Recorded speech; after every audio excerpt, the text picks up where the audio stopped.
was identified as mentally retarded, put back from the 5th grade into the 4th grade, and stayed in that category until I got out of high school.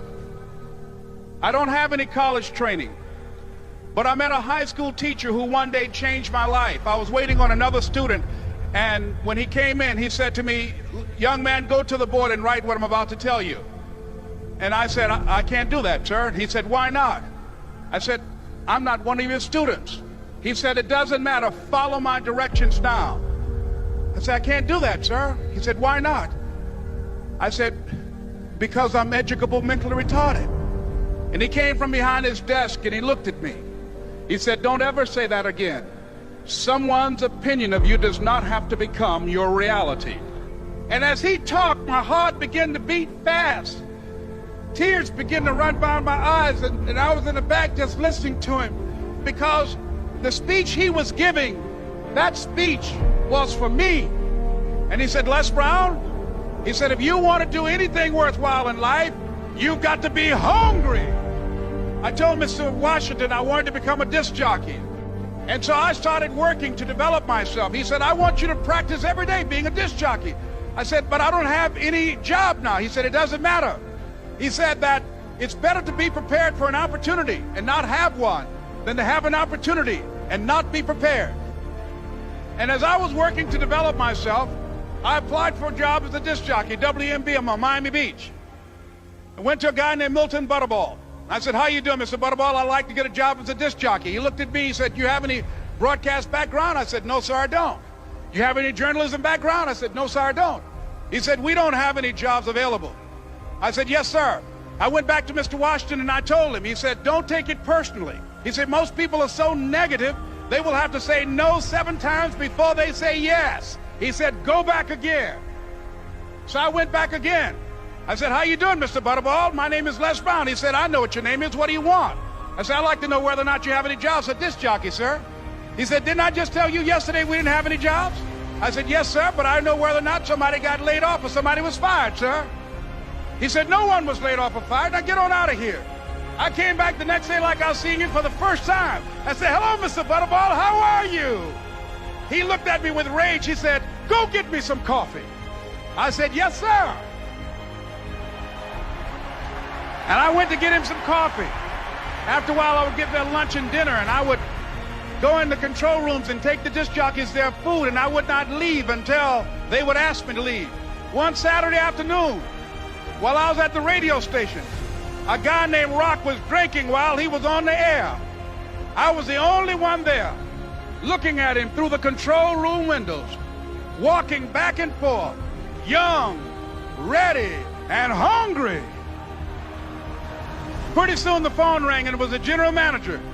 And I answered the phone. I said, "Hello?" He said, "Les, this is Mr. Klein." I said, "I know." He said, "Rock can't finish his program." I said, "I know." He said, "Would you call one of the other DJs in?" I said, "Yes, sir." I hung the phone up. I said, "Now he must think I'm crazy." I called my mom and my girlfriend, Cassandra. I said, "Y'all turn up the radio and come out on the front porch. I'm about to come on the air." I waited for about 20 minutes, and I called him back. I said, "Mr. Klein, I can't find nobody." He said, "Young boy, do you know how to work the controls?" I said, "Yes, sir." He said, "Go in there and don't say nothing here." I said, "Yes, sir."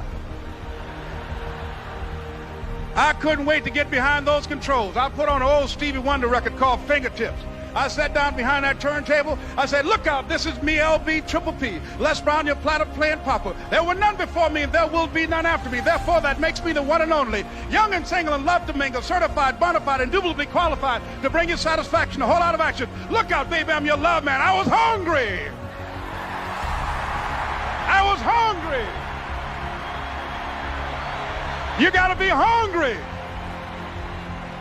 Begin to know that you have greatness within you.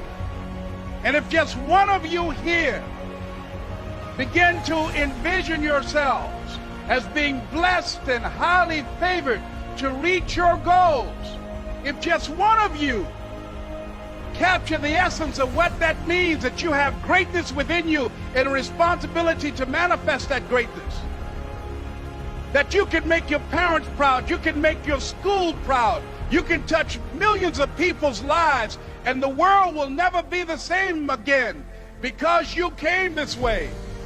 It was hard, ladies and gentlemen, coming to speak to people. And I was facing financial difficulties in my own life.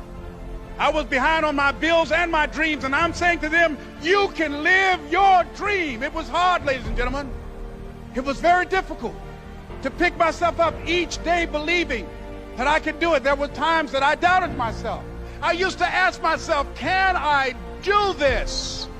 And something said within me, you're the one. Don't give up on your dream. By continuing to push forward, by continuing to run toward my dream, that one day I would have my own talk show.